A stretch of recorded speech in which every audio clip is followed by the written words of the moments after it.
여러분 2주 후가 되면은 우리 부산 그 엑스포 유치 결정이 이제 나게 되죠. 3개 나라가 이제 경쟁을 하고 있는데 우리나라가 이제 거기에 함께 이제 경쟁을 치르고 있습니다. 여러분들 이루어질 수 있도록 결정이 우리 부산에서 할 수 있도록 여러분들 기도해 주시기 바랍니다. 2002년도였지요. 우리 한일 월드컵에서 브라질이 우승했을 때에 브라질 선수들이 가슴에다가 이제 그 인쇄를 해가 붙인 글이 있었습니다. 바로 Jesus love you. 예수님은 당신을 사랑합니다. 또 I belong to Jesus. 나는 예수님께 속해 있습니다. 예수님의 것입니다. 그런 거고, 그리고 100% Jesus. 100% 예수님이 하셨습니다. 바로 그런 글귀를 우승을 한 선수들이 그렇게 가슴에 새기고 머리띠를 하고 그렇게 하였습니다. 그리고 난 이후에 그들이 이제 수행단 전원이 센터 서클에서 손을 잡고 이제 기도하는 장면을 보여주고 있습니다. 1994년이었죠. 미국에서 월드컵을 할 때에 그때의 브라질 축구 대표팀의 지도 목사를 정하여 가지고 함께 수행할 수 있도록 하였습니다. 당시 브라질 대표 축구 선수 대표들이 25명이었는데 25명 중에 12명이 기독교인이었는데요. 결승전에서 이탈리아 팀과 승부차기를 하게 되었어요. 이탈리아의 마지막 키커가 말총머리로 알려진 불교 신자 바지오라는 선수였습니다. 브라질 골키퍼는 골대에서 팔을 벌리고 손을 들어서 이제 하늘을 우러러 하나님 앞에 기도를 하였습니다. 브라질에서는 다들 이런 얘기를 불교와 기독교의 대결이다 라고 하면서 화제가 되어버렸습니다. 그런데 득점 왕이었던 바조가 뜻밖의 이제 골대 위로 볼을 날려버리는 실축을 한 결과로 결국은 브라질이 우승을 차지하게 되었습니다. 그 이후에 1998년도였습니다. 프랑스 월드컵에서는 목사의 축구팀 수행을 못마땅하게 여긴 일부 사람들의 반대로 인해 가지고 무속인이 동행을 하게 되었습니다. 그런데 결승전 전날 갑자기 아프기 시작하였던 그 유명한 호나우드가 겨우 경기에 출전하게 되었습니다. 그런데 귀신이 들린 것처럼 경기장을 막 뛰어다녔지만 별다른 활약을 하지 못하고 결국은 프랑스에 의해 그 패배를 당하고 말았던 것이 바로 신문에 나오면서 평을 하였습니다. 그리고 4년 뒤였습니다. 지나서 2002년 한일 월드컵이 다가오자 다시 이제 목사를 보내자는 여론이 돌기 시작했고 1994년에 참가했던 스포츠 선교회 목사가 월드컵 팀에 이제 수행을 할 수 있게 되었습니다. 그는 선수 가운데 5명의 독실한 신자들과 더불어서 팀과 선수들을 위해 기도하였고 결국 우승을 그들이 차지하게 되었습니다. 바로 이 5명이 경기 후에 Jesus love you. I belong to Jesus. 바로 그 서치를 읽고 혹시 글자가 보이지 않을까 해가지고 금메달을 목에 그러는데 그걸 뒤쪽으로 넘기고 그 글씨가 보일 수 있도록 그렇게 하였습니다. 그들이 참으로 놀라운 믿음이 아닐 수가 없습니다. 사랑하는 성도 여러분, 저와 여러분들의 믿음은 어떻습니까?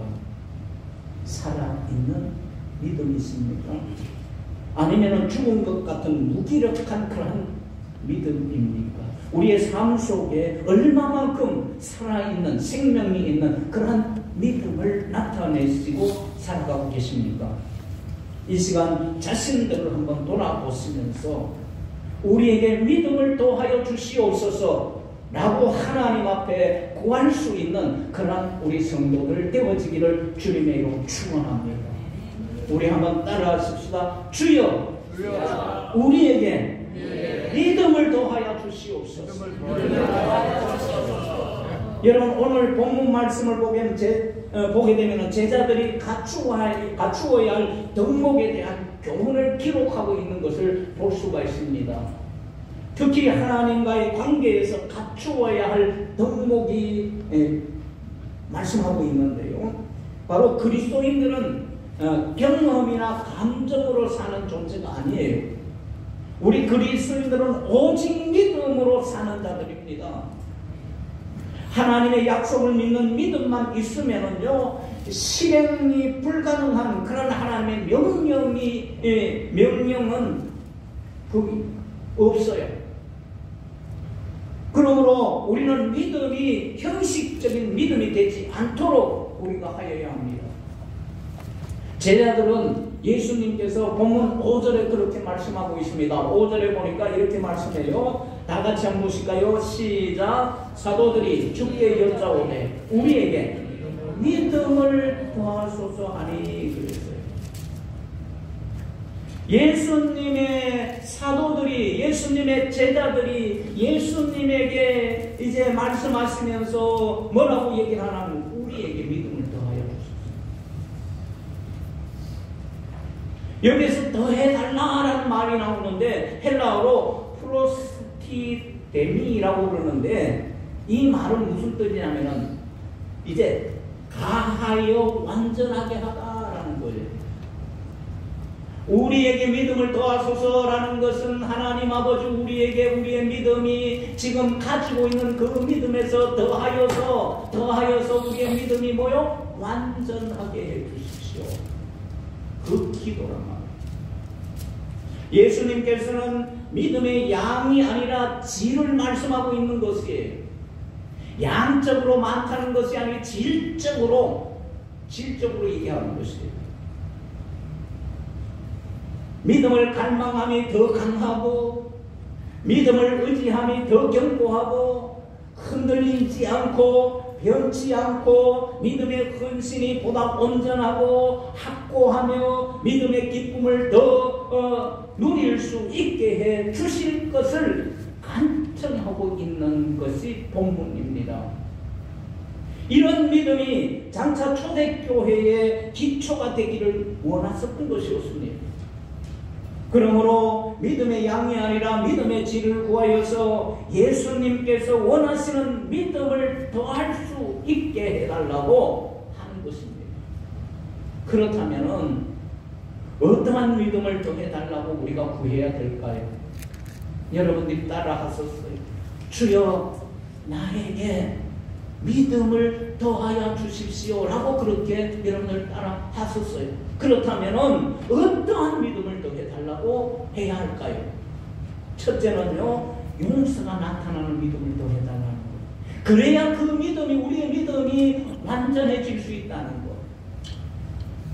여러분들 3절 말씀을 한번 보십시오. 3절 다 같이 한번 보십시다. 시작. 너희는 스스로 조심하라. 만일 내 형제가 죄를 범하거든 경고하고 회개하거든 뭐 하라고요? 용서하라 그랬어요.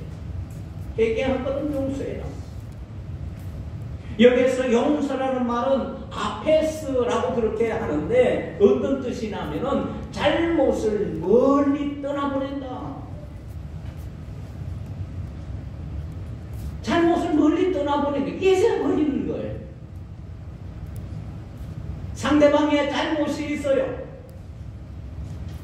용서를 구해요.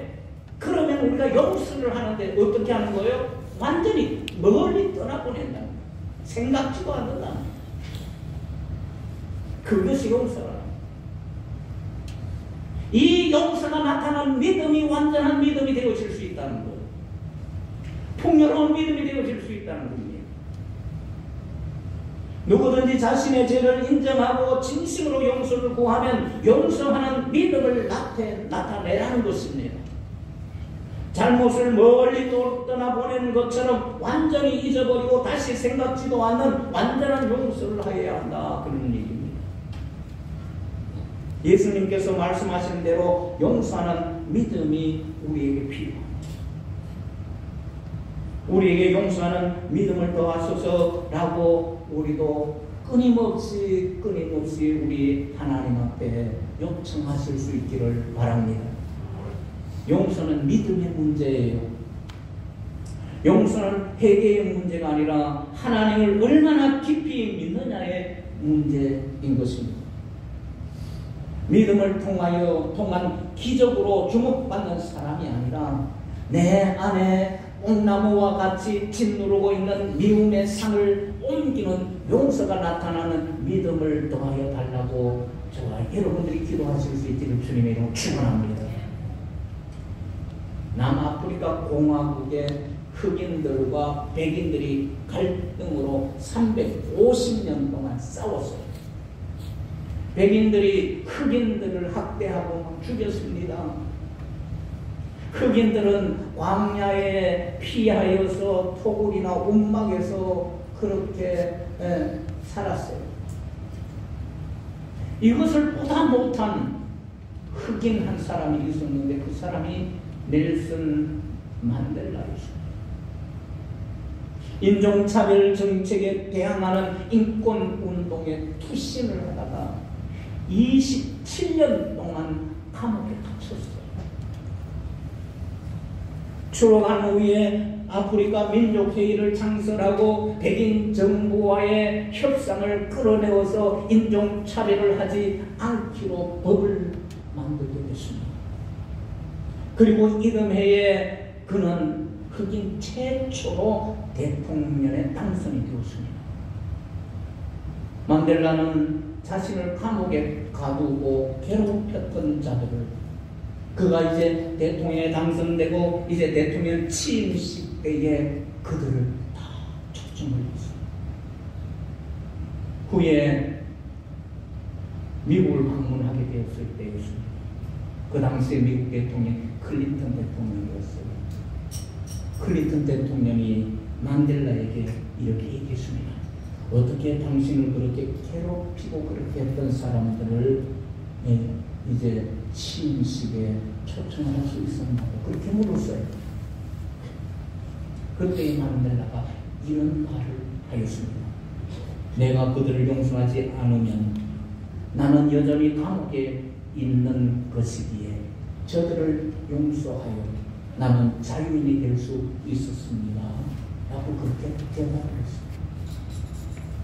용서하지 않고 미워하며 사는 것은 감옥에 사는 것과 같다는 말입니다. 용서 없이는 자유가 없습니다. 믿음에는 용서가 나타나야 된다는 것입니다. 남아프리카에만 있었던 일이 아니에요. 우리나라에서도 있었어요. 1998년대였지요. 김대중 대통령 이런 말씀을 하셨어요. 만델라처럼 살아야 된다 라고 했어요. 그러면서 그는 이런 말을 합니다. 정치적 보복은 못 쓸 것이요. 그런데 성경에서 제대로 못합니다. 그 얘기를 했대요. 그래가지고 1998년도에 이제 친식할 당시에 전두환 대통령도 초청했습니다. 노태우 대통령도 초청했어요. 그래서 김대중 대통령은 하해와 용서를 실천하였던 사람이었습니다. 그래서 결국은 그분이 우리나라에 한 분도 없었는데 노벨상을 받았잖아요. 평화상을 받았어요. 사랑하는 성도 여러분, 우리도 하나님 앞에 구하십시오. 나의 믿음 더하여 주소서. 주여 용서가 나타나는 믿음을 더하여 주십시오. 라고 이렇게 구하시기를 바랍니다. 그래서 저와 여러분들의 믿음이 완전해질 수 있기를 바랍니다. 그리고 두 번째는 생명이 나타나는 믿음입니다. 생명이 나타나는 6절 말씀을 한번 보십시다. 다 같이 시작. 주께서 이르시되 너에게 겨자씨 하나를 말한 믿음이 있었더라면 이 뽕나무로 뿌리가 뽑혀 바다에 심기어라 하였을 것이요 그것이 너에게 순종하였으리라. 아멘. 여기서 겨자씨 하나를 말한 믿음 그랬어요. 이거 무슨 뜻인가 하면은 생명이 있는 믿음이라는 것이에요. 생명이 있는 믿음. 아주 겨자씨는 아주 작아요. 눈에 보일랑말랑하는 그런 씨예요. 그렇게 적으면서도 불구하고 그 씨 안에 뭐가 있다는 거예요? 생명이 있다는 거예요. 믿음이 겨자씨 같다. 비록 작은 겨자씨지만 그 안에 어마어마한 생명을 가지고 있습니다. 적은 믿음이라도 생명만 있다면 그 믿음을 통해서 이루지 못할 불가능은 결코 없다는 거예요. 믿음에 생명이 없기에 기적도 없습니다. 성장도 있을 수가 없습니다. 반면에 겨자씨만한 작은 믿음이라 할지라도 그 안에 생명이 나타나면 큰 나무로 자라게 됩니다. 그러므로 믿음의 크기가 중요한 것이 아니라 믿음의 생명이 있느냐 없느냐 그것이 중요하다는 것입니다. 믿음은 씨앗과 같은 것이에요. 처음엔 아무 일도 일어나지 않을 것 같아요. 그렇지만은 믿음 안에 생명이 나타나면은요 놀라운 그런 성장의 역사를 일으킬 수가 있게 되는 것입니다. 마게도냐에 알렉산더 대왕이 있었어요.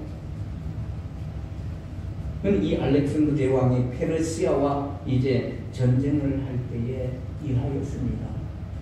이 알렉산더, 이 마게도냐 알렉산더는 거기는 조그만한 나라고요. 그런데 이 페르시아는 제국이에요. 큰 제국이에요. 전쟁을 할 때였습니다.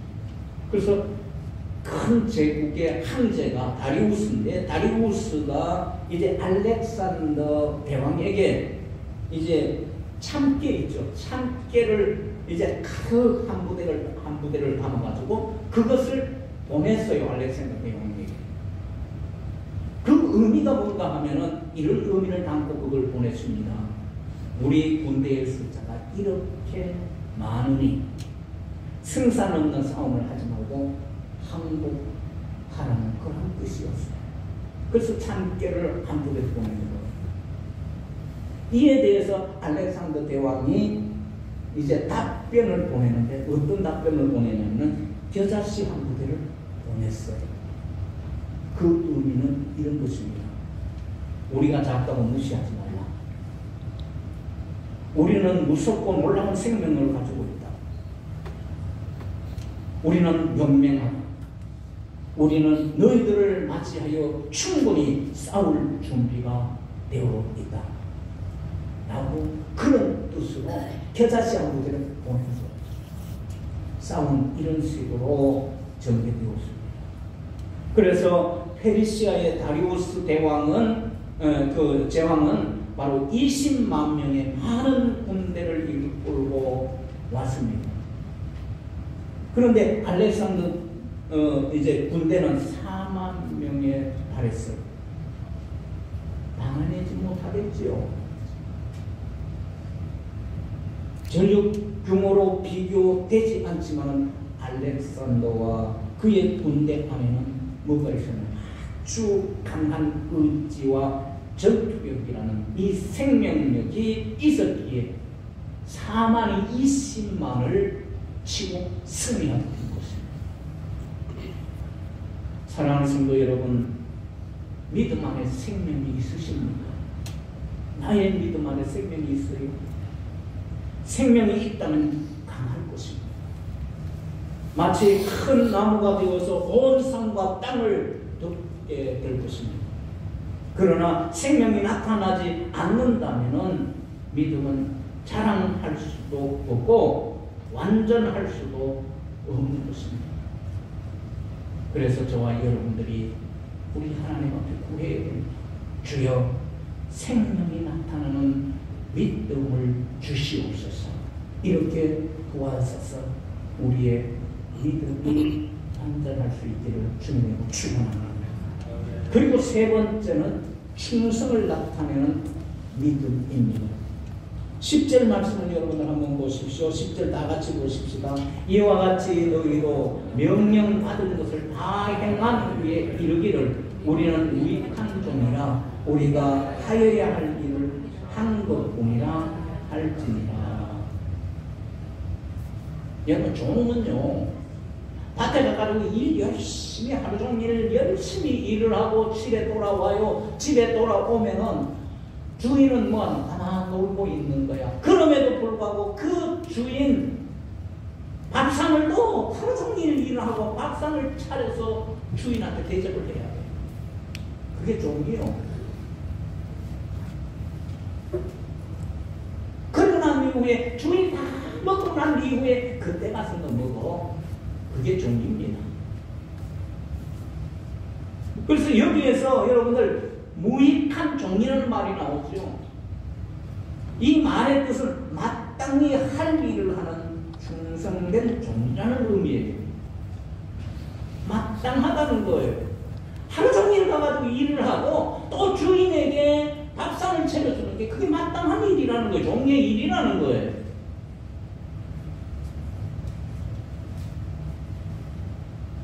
마땅히 행할 의무라는 겁니다. 당연한 자세로 충성하는 모습이 나타나는 믿음이 되어야 된다고 말씀하는 것입니다. 은혜에 대한 감사의 표시로 반드시 충성이 나타나야 된다는 것입니다. 그리스도인들의 생활은 충성의 연속인 것입니다. 여러분, 교회에 와가지고는 충성을 열심히 잘해요.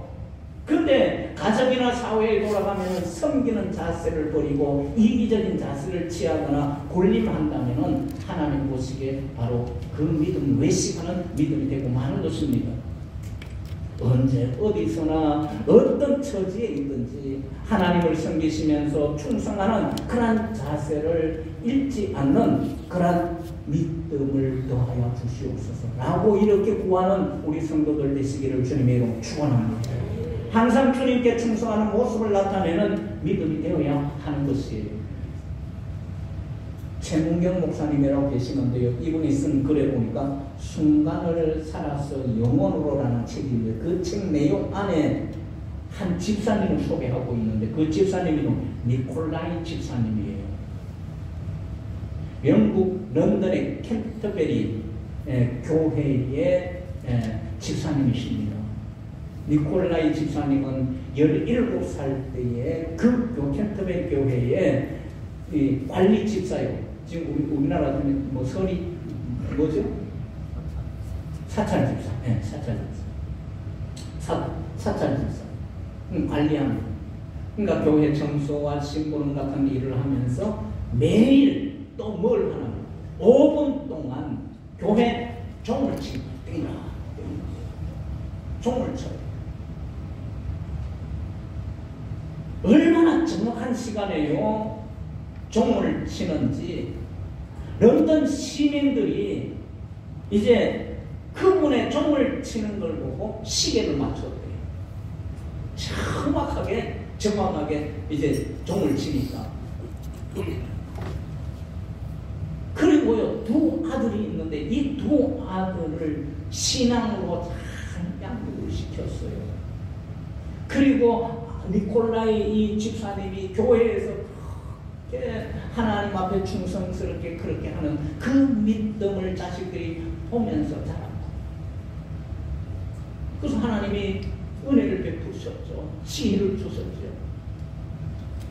그래서 이 두 아들을 보니까 하나는 옥스포드 대학 교수가 됐어요. 또 하나는 캠브리지 대학의 교수가 됐어요. 세계적인 대학 아닙니까? 옥스포드하고 캠브리지. 거기에 두 아들 다 거기에 교수가 됐어요. 이 교수가 된 두 아들이 어느 날 아버지에게 왔어요. 아버지에게 얘기합니다. 아버지, 이제 교회 일 그만하세요 라면서 그 교회 일을 하는 것을 말렸습니다. 그때 니콜라이 집사님은 이렇게 얘기합니다. 얘들아, 아니야. 나는 끝까지 이 일을 해야만 해. 그렇게 얘기합니다. 이제 연세가 75세가 됐어요. 이제 임종이 가까워 죽을 때였습니다. 58년 동안 하루도 빠짐없이 그 캔터베리 교회에 종을 매일매일 쳤던 거예요. 58년 동안. 그가 세상을 떠날 때에 온 가족들이 이제 임종을 보기 위해서 모여들었습니다. 그런데 교회 종을 칠 시간이 되자 갑자기 니콜라이 집사님이 일어나더니 비틀비틀거리면서 교회 종탑 밑으로 갑니다. 거기 가서 이분이 이제 돌아가신 그런 상황인데 임종을 보러 가족들이 다 왔는데 거기 가가지고 종을 덩그러 2분을 쳤어요. 그리고 쓰러지십니다. 숨을 거두었습니다. 여러분, 죽도록 충성을 다한 모습이 아닐 수 없습니다. 이 소식을 들었던 엘리자베스 여왕은 너무 그 이야기에 감동을 받아가지고 그의 시신을 항실 묘지에 안장을 하라고 지시를 하였습니다. 죽을 때까지 충성하는 믿음을 나타낸 니콜라이 관리 집사님에게 성자의 칭호도 내려지게 되었습니다. 사랑하는 성도 여러분, 우리도 이 믿음, 충성의 믿음을 나타낼 수 있도록 기도하시기를 바랍니다. 주여, 충성이 나타나는 믿음을 주시옵소서. 말씀을 맺겠습니다. 서아프리카의 시라리온이라는 곳에 의료봉사를 간 분이 있었습니다. 그런데 이분이 에볼라 바이러스에 감염이 되었어요. 영국인 간호사입니다. 남자 간호사죠. 그의 이름은 윌리엄 폴리였습니다. 그는 본국에 이제 에볼라 바이러스 감염이 되기 때문에 본국에 구성이 되어서 치료를 받았어요. 그리고 완치 판결을 받게 되었습니다. 다시 그는 열악한 환경에 에볼라 환자를 돕겠다고 하면서 그냥 2개월 만에 아프리카로 다시 돌아갑니다. 그동안 아프리카 의료 선교 봉사를 하였다가 감염이 되어서 본국에 돌아와 완치된 의료 인력들은 많이 있었지만 병을 이제 본침을 받고 다시 돌아가는 사람은 바로 윌리엄 폴리가 유일하였습니다. 이런 아들의 마음을 보았던 부모 또한 그를 붙잡을 수가 없었다는 것입니다. 그때 부모가 하신 말씀이 더욱더 감동을 주고 있습니다. 아들이 그곳에 돌아갈 것이라는 것을 알았을 때 우리는 그 뜻을 지지했습니다. 본인이 행복해하는 일인데 말릴 수가 없었지요. 여러분, 그가 다시 간 곳이 어디인지 아세요? 5천여 명이 죽어간 에볼라 창궐한 죽음의 현장이에요.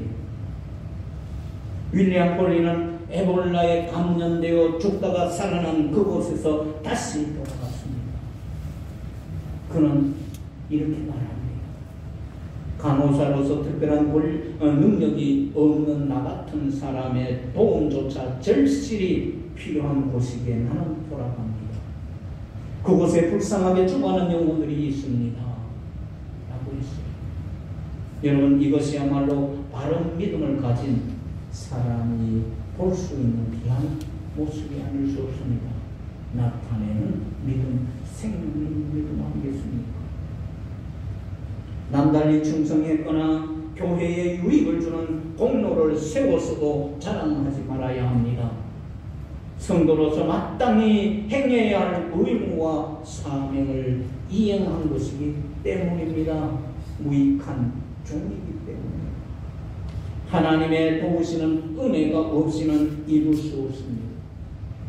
하나님이 길을 열어주셨고 모든 필요한 힘을 공급해 주셨기에 가능하였던 것입니다.